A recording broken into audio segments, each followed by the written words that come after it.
Silence has a way of doing what words often fail to accomplish. It doesn't beg, it doesn't plead, and it doesn't explain. It simply exists, creating a space that demands attention. When you stop trying to contact someone, your silence carries an undeniable weight. It forces the other person to notice what's missing, even if they don't acknowledge it out loud. In the absence of your words, your calls, and your presence, they are left to reflect on what they had and what they might have lost. People often grow accustomed to someone else's efforts. They assume the calls will keep coming, the texts will always be there, and the attention will never waver. It becomes so routine for them that they forget it's a choice, your choice. And when that choice is no longer made, it creates a void. That void speaks volumes. It tells them that something they once took for granted is no longer theirs to enjoy freely. And lastly, for you, to use on those who would otherwise praise you away. Silence doesn't just fill the space, it transforms it. When you stop reaching out, the balance shifts. The person on the other side is now left with a decision they never had to make before. They can either step forward or remain where they are. They can either acknowledge your value and make an effort, or they can let the silence linger. Either way, your silence becomes the catalyst for clarity. It reveals intentions, priorities, and emotions in a way that constant communication cannot. Silence also has the power to evoke introspection. When someone is no longer hearing from you, they're left with their own thoughts. They might start asking themselves questions they avoided while you were doing all the work. Why did you stop calling? Why did you stop trying? What does your absence mean? This period of reflection can be uncomfortable for them because it forces them to confront the reality of their own actions or inactions. Disruption from the status quo leads to friction, fear, despair, inactions. It puts a mirror in front of them, and not everyone is ready to face their reflection. The beauty of silence is that it gives you back control. When you're always the one reaching out, you're giving away a piece of your power. You're waiting for someone else to reciprocate, to respond, to validate your effort. But when you stop, the dynamic shifts entirely. You're no longer the one waiting. Instead, you've placed the ball in their court.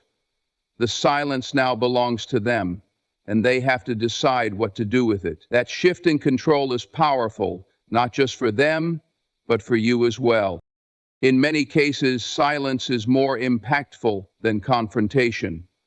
Words can be dismissed, arguments can be avoided, and explanations can fall on deaf ears. But silence? Silence is impossible to ignore. It lingers. It follows the person wherever they go, filling the gaps in their day with unanswered questions. It's not aggressive, but it's assertive. It doesn't demand attention, but it commands it. It's the kind of presence that makes itself known without making a sound. Chapter 35. Silence is oppressive to existence. For you, silence can be healing. It's a way to step back, reflect, and rediscover your own worth. It's a chance to focus on yourself instead of constantly pouring energy into someone who may not deserve it. Silence allows you to reclaim your time, your energy, and your peace. It creates a boundary, one that says, I will no longer give to someone who isn't willing to give back. And in doing so, it teaches others how to treat you. The response to your silence will reveal everything you need to know about the person in question. If they value you, they'll notice your absence and make an effort to bridge the gap. If they don't, they'll let the silence persist. And in doing so, they'll show you that your effort was misplaced. Either way, your silence is not just a message to them, it's a declaration to yourself. It's a way of saying, I am worth more than this. And that is a truth no one can take away from you. Respect is not something that can be demanded or begged for. It's something that is earned and commanded through your actions, your values, and the way you carry yourself. When you understand this, you begin to realize that constantly chasing after someone's validation or approval is not the path to being respected. The more you beg for respect, the more it slips through your fingers, because respect by its very nature cannot be forced. It must be inspired. People are drawn to strength, confidence, and self-respect. When you hold yourself in high regard, it sends an unspoken message to others about how they should treat you. On the other hand, when you lower your standards, when you compromise your boundaries, or when you chase after someone who doesn't value you, it signals that you are willing to accept less than what you deserve. That's not how respect works. So, respect begins with how you view yourself. If you don't value yourself, you cannot expect others to value you either. There's a fine line between being patient and understanding and allowing yourself to be taken for granted. When you constantly try to prove your worth to someone, you give away your power. You send the message that their approval is more important than your self-worth. Respect doesn't come from explaining or justifying yourself over and over again. It comes from stepping back and letting your actions speak louder than words. It's about showing, not telling others what you will and won't tolerate. When you respect yourself, you establish boundaries. Boundaries are not walls meant to shut others out, but guidelines that teach people how to treat you. They are a declaration of what you will accept and what you will not. When you enforce those boundaries, you command respect without needing to say a word. People who truly value and respect you will honor those boundaries. Those who don't will test them, and their reactions will reveal where they stand in your life. The need to beg for respect often comes from a place of insecurity or fear of being alone. You might think that if you just try harder, if you just give a little more, if you just explain yourself one more time, they'll finally see your worth. But that's not how respect works. True respect is mutual. It cannot be one-sided. If someone doesn't respect you from the start, no amount of effort on your part will change that. Respect is not something you can negotiate. It's something that must be freely given. When you stop begging for respect, you shift the focus back to yourself. You start to prioritize your own growth, your own peace, and your own happiness. You stop looking for validation from others and start finding it within yourself. This is where true respect begins. When you respect yourself, you attract people who recognize and appreciate that. You no longer have to fight for a place in someone's life, because the people who truly respect you will make space for you without being asked. Respect is also about consistency.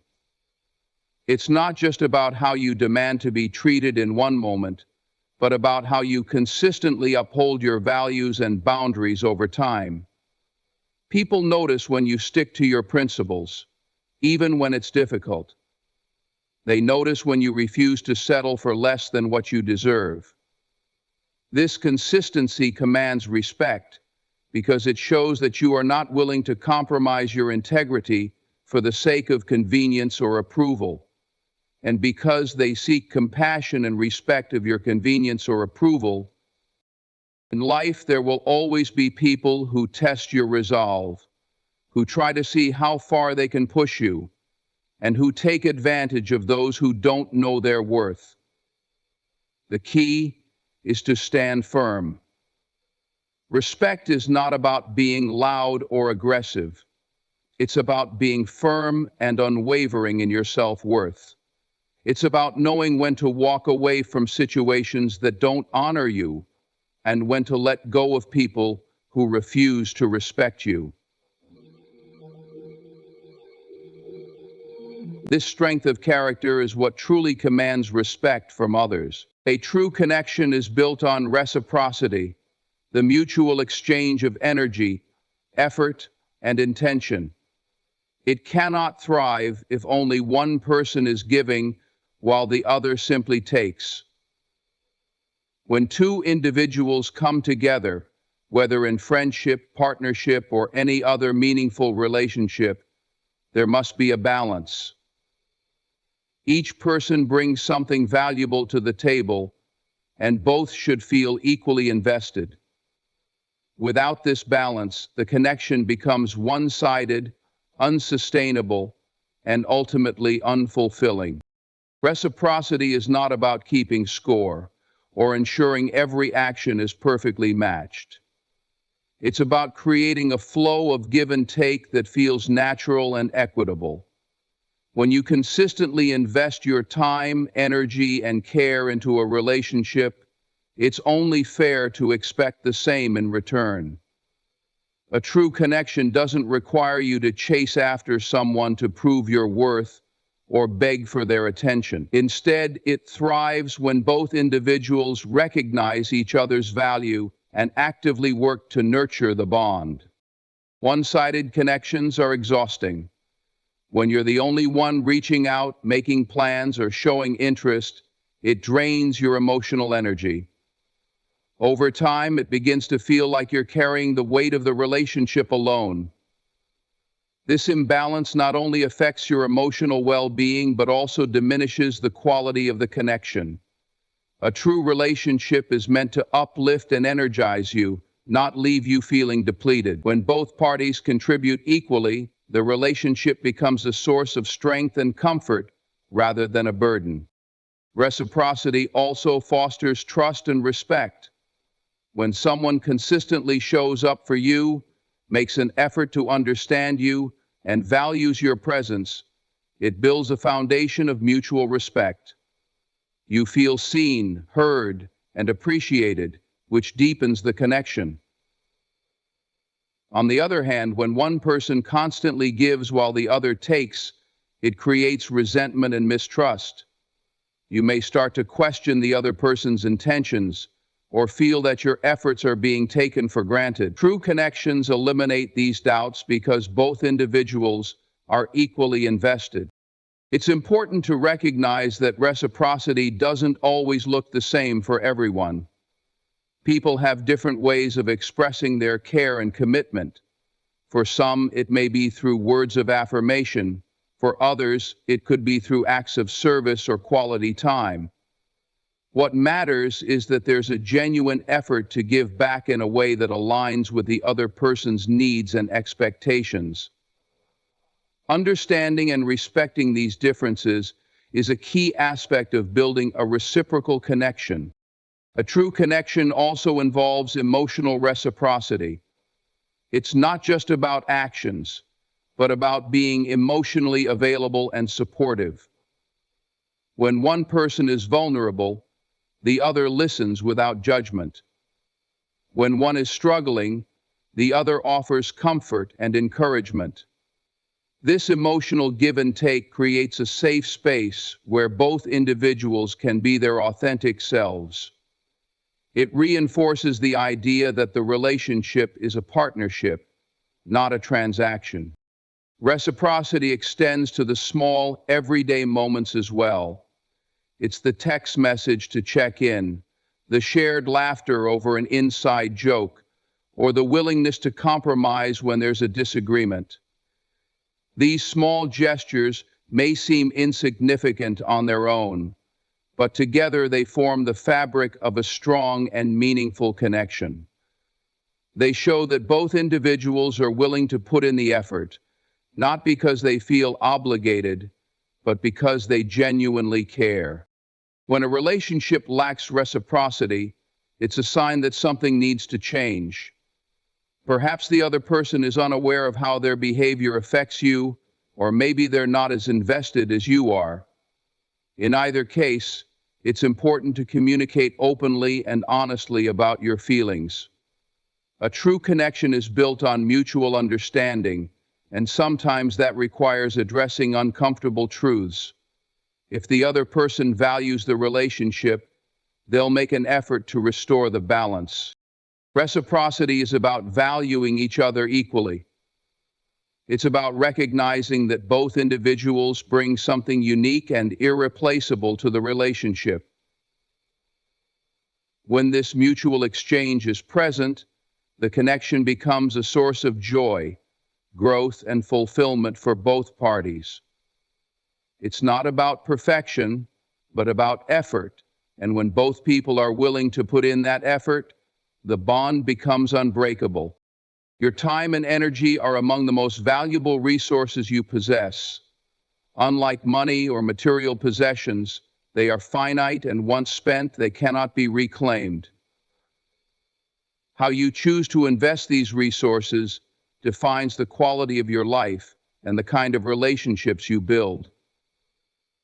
Recognizing the value of your time and energy is the first step toward living intentionally and making choices that serve your growth, happiness, and peace of mind.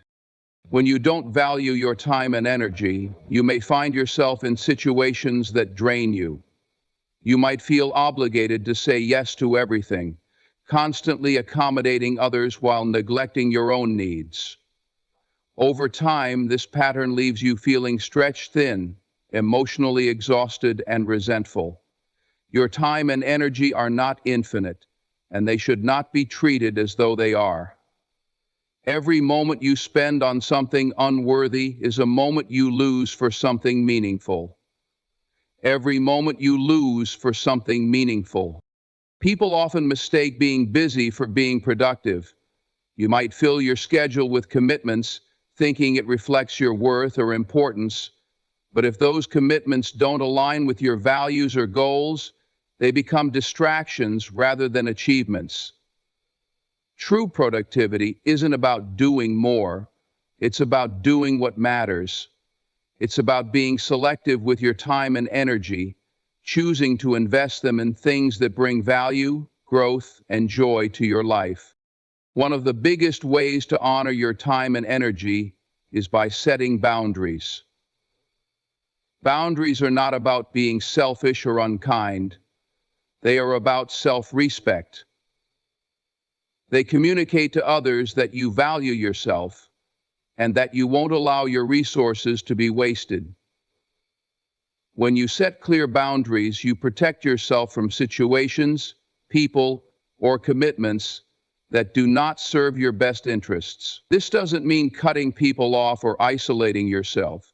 It means being intentional about who and what you allow into your life. There will always be people who try to take advantage of your time and energy, knowingly or unknowingly.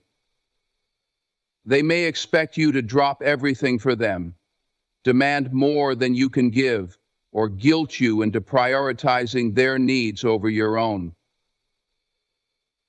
While it's natural to want to help others and be there for the people you care about, it's important to recognize the difference between being supportive and being taken for granted.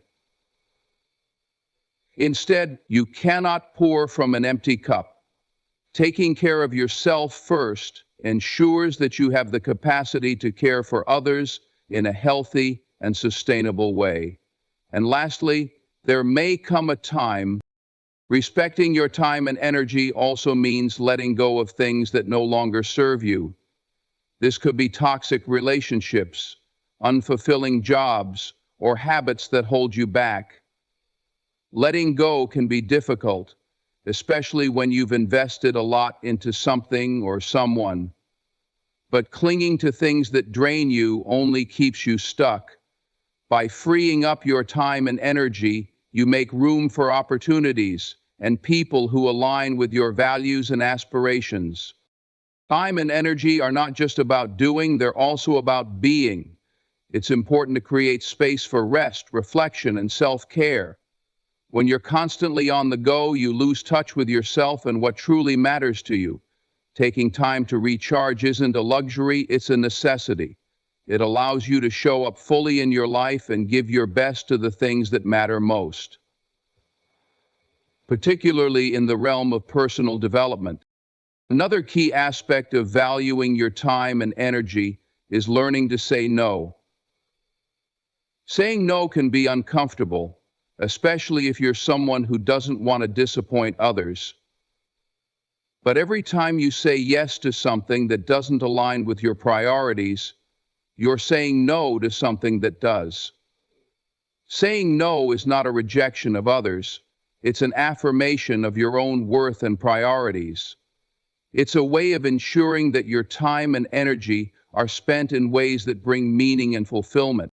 When you value your time and energy, you set a standard for how others should treat you. People take cues from how you treat yourself. If you respect your time, others will too. If you prioritize your well-being, others will learn to do the same. You teach people how to treat you by the way you treat yourself. Your time and energy are precious gifts. They are what allow you to create, connect, and contribute to the world in meaningful ways. When you use them wisely, you build a life that reflects your values, nurtures your passions, and brings you closer to the people and experiences that truly matter. It's not about being perfect or making the right choice every time. It's about being intentional, learning from your experiences, and continuously aligning your life with what is most important to you.